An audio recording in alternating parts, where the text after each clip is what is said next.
I wanted to first point out that my name's Kevin Haley. I'm with Symantec. I'm a director there in our Security Technology and Response Group. Good news for you guys today, I don't do product, so I'm not going to talk about product. I'm going to talk about the threat landscape and what's going on. Is that okay? Or should we talk about SEP instead, or maybe the procs? No, you want to do threat landscape? Okay. One other thing, I just did bring two-factor authentication, right? Okay, that's either I'm not funny or we're not a technical audience. We're off on the bad foot already. All right, so I'm going to try to give you an overview of the threat landscape today. And I'm going to cover a lot of different things in there and try to give you a sense of the kind of things we're seeing. One of the areas I'm not really going to talk about is targeted attack groups and what they're doing. But let me give you a little teaser. We have a big report coming out March 21st, the Internet Security Threat Report. And there's going to be some incredible data there on targeted attack groups. I've seen a lot of other security companies put out, reports on different targeted attack groups, what they're doing. We've done a number of those, but there's a bunch of stats on them so that in this report, which I haven't seen before, which I think you'll find really interesting. So we're going to save that for another day, but I'm going to touch on a number of different areas. First thing, though, I wanted to show you was some data that we got from a report that our consumer side did. That's the Norton folks. And they went out there and they went to 20 different countries. They interviewed 1,000 people in each country. They're trying to find out what users were doing, behavior, et cetera. And they came up with this big number, 143 million people experienced cybercrime. That's in the US, right? And they had a bunch of professors validate that that's correct and blah, blah, blah. I'm going to use a couple data points from that because I think at the end of the day, while these are consumers, they are the people that are working in our offices, in our organizations, and there's some interesting behaviors that I think are very relevant to what we do in businesses and organizations. One of the things that we found in this report was that people that reported they were a victim of cybercrime had some common characteristics. They generally had multiple devices. They were way overconfident in their security prowess, their capability, and they didn't do the basics. Now, if we were to fit that into kind of a demographic or a type of person, is there anybody you think might meet up with that? Well, yeah, well, we could say everything, but everyone, but I would tell you that specifically it was millennials. I'll pick on baby boomers in a second, but I'm going to pick on millennials here. So when we looked at this data, what we found is 69% of millennials had experienced cybercrime in the last year. And we were looking at what were they doing something that might indicate that they would more likely be a victim? They definitely had more devices than anybody else, so that's more opportunities. They're online more than a baby boomer. But we also discovered this, 39% of them use the same password for every single account. And that's clearly in our businesses, that's something we're struggling with, right, is the users with bad password management. Well, if you want to focus on where you probably have the most trouble, it's going to be in the millennials, right? Because they're walking in with a different attitude. We looked at baby boomers. They're much less likely to back up their files. At least the millennials do that. When it comes to password management, most of them wrote it down on a piece of paper. All right, so that's not very good either. Different kind of problem, but clearly there's a password problem. So I started thinking, well, if you're a millennial and you're really analytic, and I'm not. Yeah, maybe I'm stereotyping a little bit, but how do we get like kind of a numbers-based answer to this, or how do we convince them that there's a problem or an issue using that password over and over again in multiple accounts? And I started thinking about the breach data that we had collected over the number of years, and when you look at it, that's a heck of a lot of identities that have been stolen into the billions. But let's take it down to be really specific. And while Yahoo was breached in 2013, they didn't kind of clue us in about it till last year. They had 3 billion login and passwords stolen, right? Pretty much everybody that had an account with them had their login and password stolen.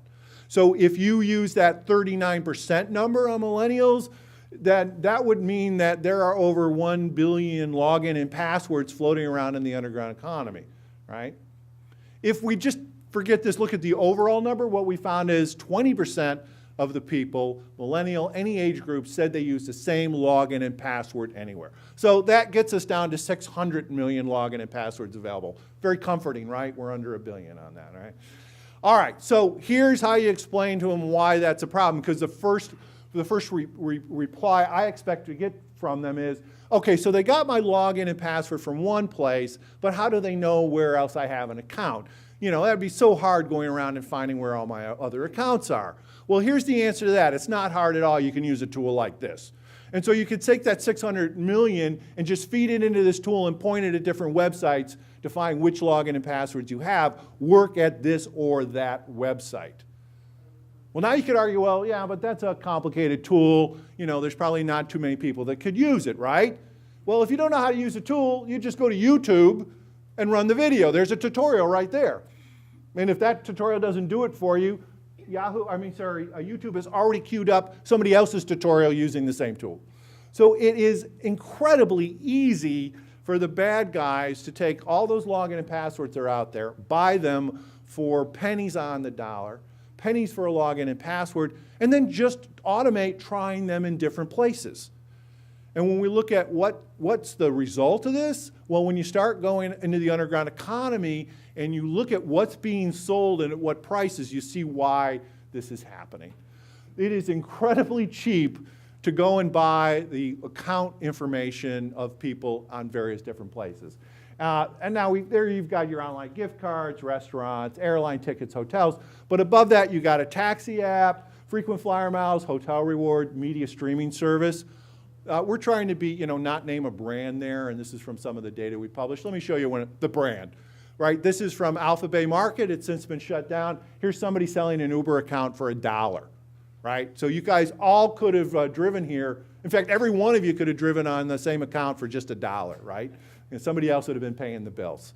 Right? There's a great podcast out there from, it's called Reply All, and they talk about one of the guys who all of a sudden got bills from Russia for trips, and he's never been to Moscow, right? Well, this is what happened, right? His login and password stolen from one place, used the same one on Uber, and he's in trouble. The streaming media is kind of one of my favorites. This is an ad to buy logins for Netflix. So you don't want to pay, they just raised the price, maybe you're outraged, you don't want to pay it, so you can just get it here for 25 cents. Stream all the movies you want with somebody else's password. Ever gone in the hardware store and want to buy a single nail? Like most hardware stores won't sell you a single nail because they're so cheap, so you have to buy them in bunches. It's the same way here with Netflix accounts. The minimum purchase is $4, so you can get $1. Now maybe that's good too, right? Because all of a sudden if I see Little Pony showing up in my queue, somebody's watched it, maybe I clue in that my login and password got hacked and I changed it. So if you don't want to keep watching Little Pony, 4 is probably a good idea. All right, so what we've seen is a tremendous drop actually in the amount of phishing attacks out there. Why go to all the trouble of setting up an email and the URL and do all this stuff to phish when you can pay pennies for thousands, if not millions, of login and passwords, use that tool and find things that way, right? Now that doesn't mean there isn't any more phishing at all. There's still some out there. We actually still see people trying to steal your Netflix password through a phishing attack, as well as your bank account and everything else, but we just don't see as much of it. So you still really have to train your end users to be aware of phishing attacks. And in fact, I'll give you a little teaser on some of this targeted attack data. Spear phishing remains the #1 tool of targeted attackers to get into organizations, with 71% of all targeted attacks starting with a phishing attack. So educating users on phishing is still important, it's still happening, but it's not happening quite as much in the mass threat space because all those breaches happen and you use that data this way. All right, let's talk about ransomware. At the end of the day, ransomware looks a lot of different ways. We'll look at some of it, but it all works the same way. There's a lot of different ways it can get onto machines. Most of it is either drive-by download from a website or it's email, right? Malware gets delivered onto the machine, malware is installed, it reaches out to a command and control server, gets the encryption key, and encrypts all the files on your machines, right? We see some of these guys who get into this who don't know what they're doing. They put the encryption key in the malware, and then the security companies come along and go, oh look, they left the key in the malware, and you can create a tool and you can unencrypt everybody's files. And that usually lasts a couple weeks because these guys either get out of the business because they're not making any money, or they realize what they're doing and they've screwed up and they put the encryption key out on a command and control server. So when you see those tools, you know, your odds of them working are slim. They may, it's worth trying, but I wouldn't count on it. All right, so that's the basics. After that, we begin to see a lot of variety because there's a lot of people in this game, and you begin to see a lot of different ransom notes, for instance. These guys will give you 4 days to make a payment. If you don't pay in 4 days, they raise the price. You get another 7, right? And then after that, you'll never see your files alive again, right? This guy puts a very helpful countdown timer. I'm sorry if you can't see that, but you will know if you get hit with this ransomware to the second how long you have to pay the ransom before you don't get your files back.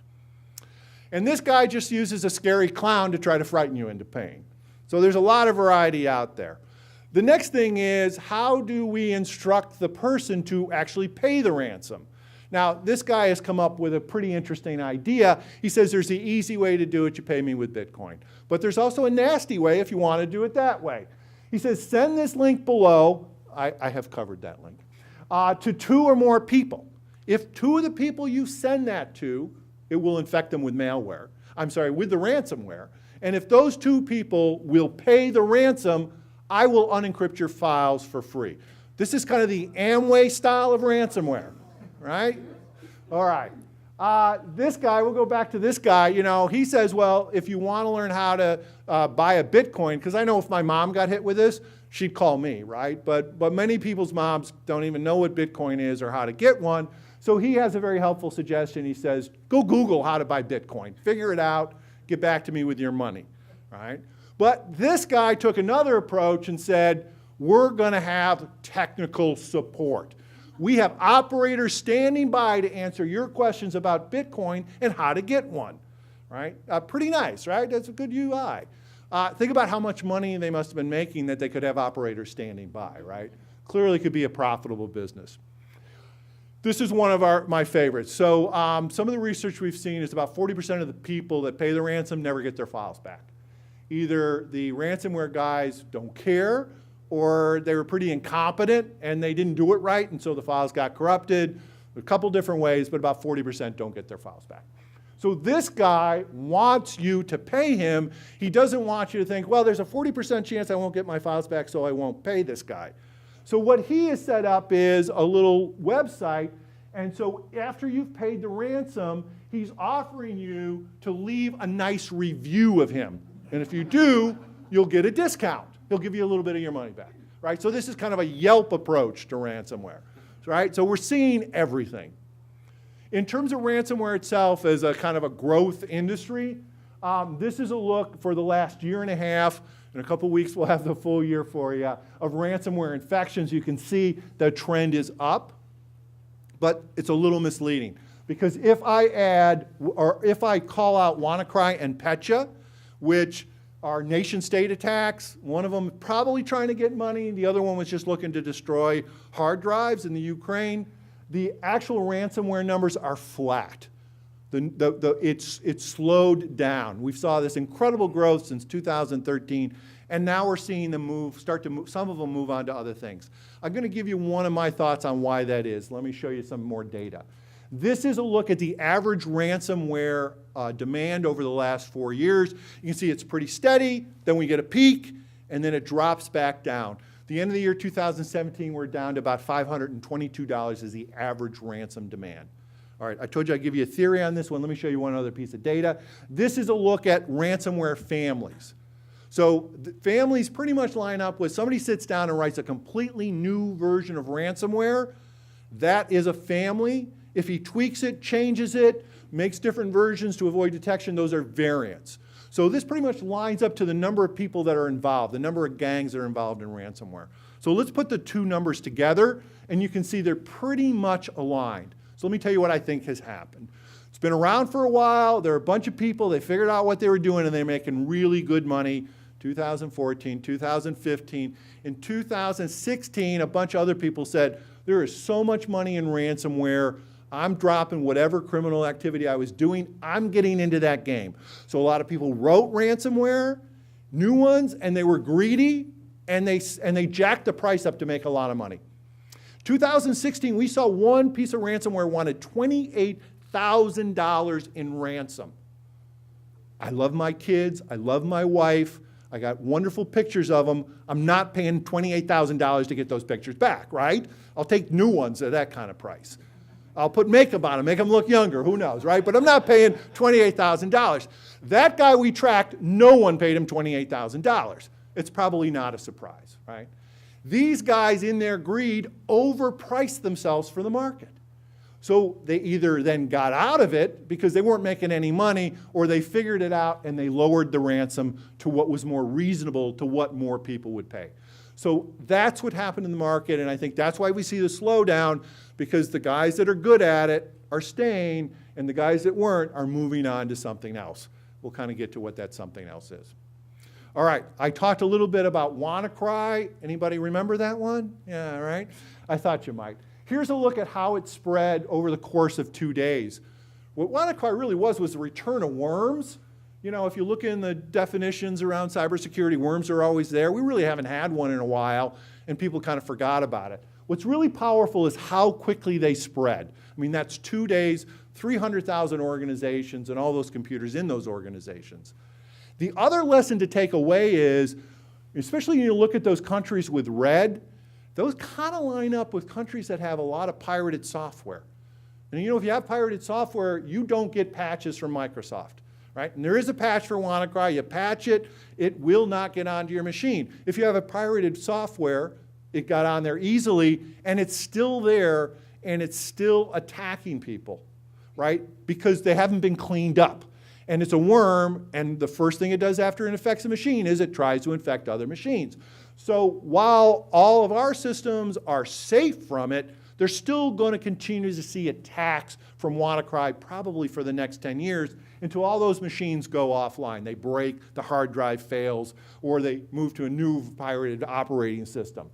So we have blocked 5.4 billion Wannacry attacks in 2017. That number will be less in 2018, but it's still going to be pretty high. It's going to be with us for a while, right? It's easy to swat away, but it's going to be there. And of course, we've got a bunch of copycatters that are going, wow, a worm, I can use that and get on lots of computers very quickly. And so we've already seen some copycats. We'll see some more using that vulnerability. All right, let's go back to this basic kind of diagram about how ransomware works. You definitely want to stop it, the malware from getting delivered on the machine, right? That only makes sense. That's a great way to stop it. We think that's true, and that's what we work hard to do, but we also said, you know, there's another chance, there's another way we can stop this thing from doing harm. We can actually block the call to the command and control server for the encryption, right? So if we miss it, it gets on the machine, we still have a defense left, right? And we've actually blocked 81.5 million of those in 2017. So it's been a pretty successful way for those that when the computer ends up getting infected. Yes, it's on the machine, but it can't encrypt the files because it can't get the key. You get notified that it's infected and you can go clean it up, no harm done. All right, I talked about this earlier. It's email. We see spam runs with millions of these attacks a day. And it's all sorts of links and attachments in email. One of the more prevalent ones, and one of that was really kind of a surprise, is Microsoft Word files. If you've been around for a while, you remember macro viruses. We have a machine in our labs specifically to look for macro viruses. All our things that come in, we go run it through that. And I used to do tours. You know, somebody would come in, I'd say, well, that's our Sarah machine, and you can see the cobwebs on it because there's no macro viruses anymore, right? They were like 15 years ago. Well, they made a liar out of me. It usually seems to happen. And all of a sudden, macro viruses came back. Let me show you why they went away, though. Microsoft said, well, macro viruses make us look bad. Let's just turn off macros by default, right? So that once they did that, the macro wouldn't run. It could be in there, but it wouldn't run, and so the bad guy stopped using it. So you got default macros with notification, and so we figure, hey, we'll never see macro viruses again. We'll keep that computer around, but we'll probably never see it again. If you get a Word file with a macro in it, you get a little security warning, and the only way you can make the macro work, if it's legitimate, right, is you can click on it to enable content. So we thought that was all over, and all of a sudden macro viruses come back. Well, did the bad guys figure out some incredible technical solution to get around the default that it won't run? No. They figured out some really simple social engineering. They would simply, in the Word document, say, this document is encoded. If you can't read it correctly, you need to enable macros. And then they put a lot of gobbledygook in the rest of the Word document, right? So your end users come along, they go, oh, I can't read that. Oh, it must be because I need to enable content. turn it on and they've infected themselves, right? I mean, it's genius in its simplicity, right? And now we've seen kind of the variants of this, or new kind of ways of social engineer. Why don't we just tell the user that this is an old version of Word that you can only read with macros enabled? Or this is my absolute favorite. This content in this document requires macros to display correctly. There apparently is a macro that fuzzies text up, and if you want it to unfuzzy, you got to turn the macros on the unfuzzy macro, right? Now the thing is, why end users never think, well, I can read this part, how come I can't read that? I don't know, right? I can't explain end users, but it fools a lot of people, right? And they're infecting themselves. So successful social engineering, macro viruses make a big comeback. All right, let's move into cryptojacking. Anybody heard the word before?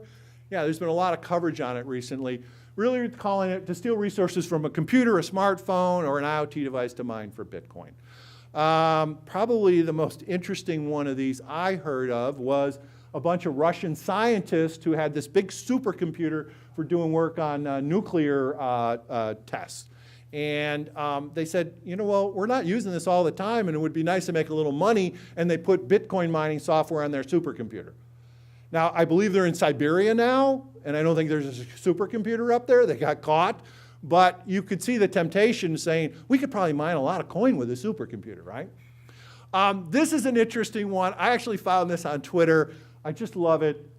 This is on a street in London, and a security guy was walking by, and you know, they've got the video displays, and they're really just a VGA monitor with a computer on the back of it. He saw this in the window. You've probably seen these before where the display kind of conks out and you see that it's running Windows. That's not what caught his attention. It was this part. I'm going to walk away. I won't talk while I'm away from the mic.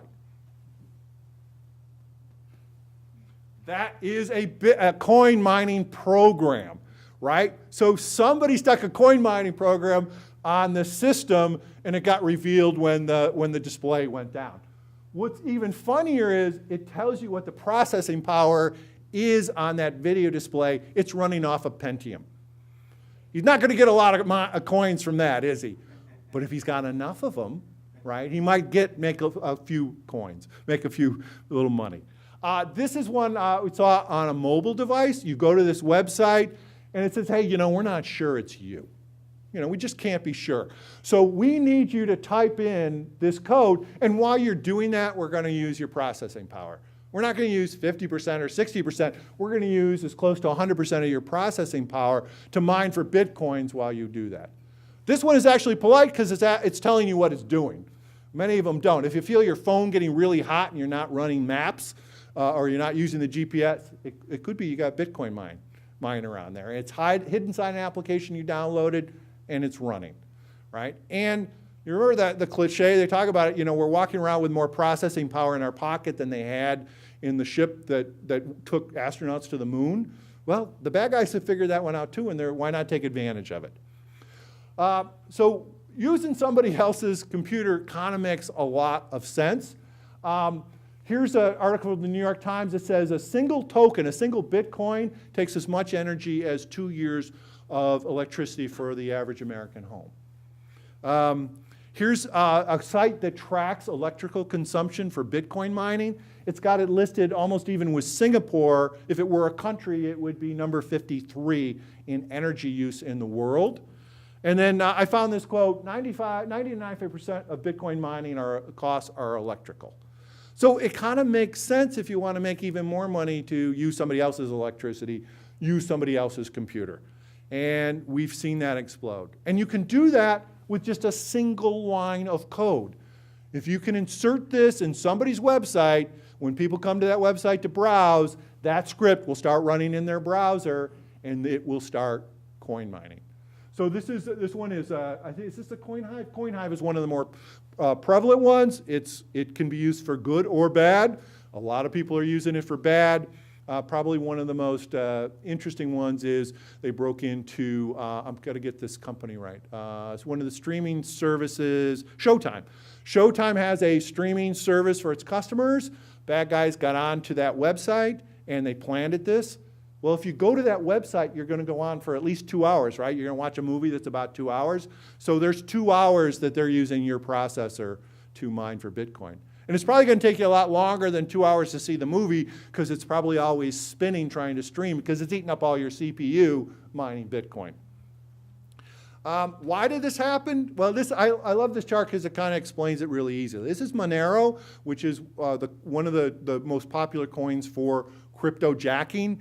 Bitcoin just isn't a great experience to try to mine for Bitcoin off a phone or an IoT device. This is a look in the yellow at the price of Manero, and you can see where it started to jump up. And shortly after that, a bunch of bad guys decided, let's start mining for it and use somebody else's computers. Now, if the price there drops to nothing, this will stop. But as long as we have high prices on cryptocurrency, we're going to see people doing this. We blocked in 2017 alone, and you can see that that's in about August we started to see it. So it's really 1 quarter worth of craziness. We already blocked 260 million of these types of attacks. All right. There are already IoT malware that's out there looking to get onto other devices, IoT devices, to do Bitcoin mining as well.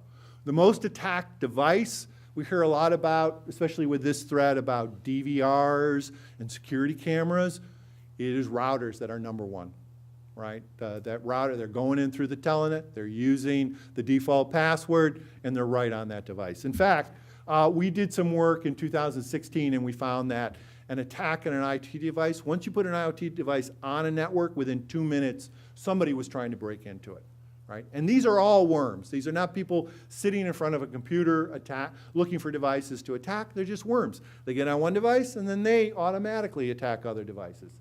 Here's a look at what passwords they're using to log into these routers and other IoT devices, and you can see that they are using most of the time just the default password to get on, or people are using the same really bad passwords on their IoT devices that they use on your computers, and the bad guys are taking advantage of that. One of the questions I'll get, well, how do they know what the default password is on my router? They go to this website and they put in your model, and it's right there, right? And there's only one of multiple sites that are there to do it. I admit I used this site when I forgot what my default password was. But in my defense, I was rebooting, I was restarting I did put a password on it. Okay, I don't know, I think, so this is really important for routers, in our organizations where we stick additional routers or access points in there. They're going to get attacked. I hope we're not using the default password. I'll pull in some home user again. 1/3 of people we talk to are home users, don't change their default password. So that's a lot of IoT devices. Supposedly we're at 13 to 20 billion. That's a lot. If 1/3 of those, there's a lot out there to get attacked. All right, I'm going to pull in one last piece. How am I doing on time? Good. I have one last piece of data from the consumer, which I think is kind of interesting. We asked people, Americans, to report what it was, the cybercrime. And I'm sorry, you probably can't read this. Let me just tell you that getting a virus, some type of malware on your computer was #1, getting your identity stolen, bank fraud, all that sort of thing. Where do you think ransomware is on this list? Is it high or low? It's low. 1 out of 10 people said they had ransomware. Now, you think about it, for ransomware and what it does and trying to get $28,000 from you, or on average about 500, I mean, it's a significant crime when it happens. It can be devastating to people, but it's not as prevalent as any other, as malware as a whole, or as banking threats, or so whatever, but about 10%. What's more interesting to me is technical support scams are actually more prevalent. More people report being a victim of a technical support scam than having ransomware on their computer. 13% of the people that we talk to. We've been talking about this since 2010, right? These are not new scams, but there are kind of new ways that they're being done. 30% of these scams happen on the phone. That means 70% of them are happening in a different way. Let me show you the most popular way these are happening. Little pop-up that goes onto your computer, right? And it pretends to be an error message. It's either a pop-up ad or it may be a whole browser made to look like an error message with a helpful 800 number to call to solve all your problems, right?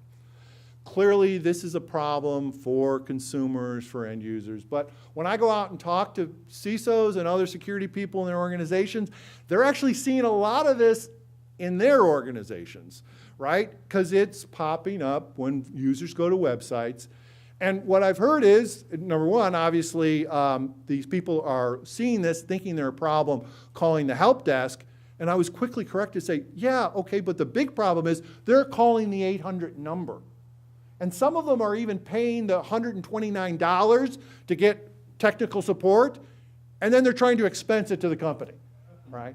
All right, so this is an enterprise problem as well, and it's not just on Windows. We're seeing these for Mac, we're seeing these for mobile devices, and we're seeing variants like this where it's pretending that it has a virus. We've seen them pop up and say, your license is expired, you need to buy a new one, happy to sell it to you, etc. All right. This is kind of weird. When this first came out, it said, well, we can tell you about this, but there's nothing we can do. I mean, we don't have antivirus for your phone, right? So that we can't stop you from doing something in a phone call. This came along, we realized there was something we can do, and we blocked 154 million of these in 2017. So it's a lot of it out there. It's simple to run, it's easy to do, and these guys are making a lot of profit. More than ransomware, right? We're seeing more than ransomware. There's also another way to do it, which is kind of interesting, less of an enterprise, but if you bear with me, I think it's kind of interesting thing. We're seeing people set up bogus support websites, right? So this is, do I have a build? No. This is a fake website. They're going to tell you, whoever calls, guaranteed there's a problem on their computer, they're going to ask for $129 for a support contract. There was nothing wrong with the computer. They're not going to get any help. They're just going to give their money away. But the problem is, it means somebody has to actually find this site, right? And that's going to be really hard. So the bad guys have found a way to do that. So essentially, in most cases, I'll tell you that they're pretending to be Microsoft support. I didn't think it was fair to show an example of Microsoft. So out of the graciousness of my heart, I'm going to show something involving us, our Norton product. So a couple weeks ago, I went up to my search engine, and I just said, installing Norton. And maybe that's something somebody would do if they had bought our product. So I looked at the search results, and the top search results, I looked at those really quickly. These are obviously all semantic URLs, no problem here. I kept looking down the page, semantic URL, a YouTube video, there's semantic URL. There's one I don't know, NortonOnlineSetup.com. Could be us, but I'm not familiar with that one, so I thought I'd take a look at it. When I go to the site, there's that semantic and that Norton yellow, and there's a woman, looks very much like a lot of the clip art we use, and I look up at the top and says, this is www.norton.com/setup. So obviously right away, I mean, I knew already, but you go, well, geez, they said they're one website. When you get there, they say they're another. They're actually using our real domain. They've got the toll-free number at the top to call, and if you're a little shy or you want them to call you, there's a simple little place to give your name, your email address, and your phone number, and they will definitely reach out to you if you fill all that in, right? And then the rest of it is pretty much cut and paste from a semantic or support site. So if you read through that, there's nothing that would be kind of like you would wonder what's going on. If you continue down the page, you actually get to a part, I'm going to go over and point again. Promise I won't talk. You look right here, it says, do you need help in McAfee or AVG? Because you may have said, installing Norton. You may have gone to this website. You may have scrolled through the top page and got to the bottom and said, wait a minute, I don't have Norton, I have AVG. Thank God that link is there, right? All right, kind of weird, but you know. And so then at the bottom here, they have a disclaimer. I'll blow that up for you. Probably still can't read it. This is where they try to put in some legalese to say, hey, we're not trying to pretend we're Norton. We know we're not. You know we're not. Symantec, please don't sue us, right? Happy to tell you, I got these guys taken down. And this doesn't really work, but it's kind of some feeble attempt to avoid a takedown from us. But here's the other interesting part.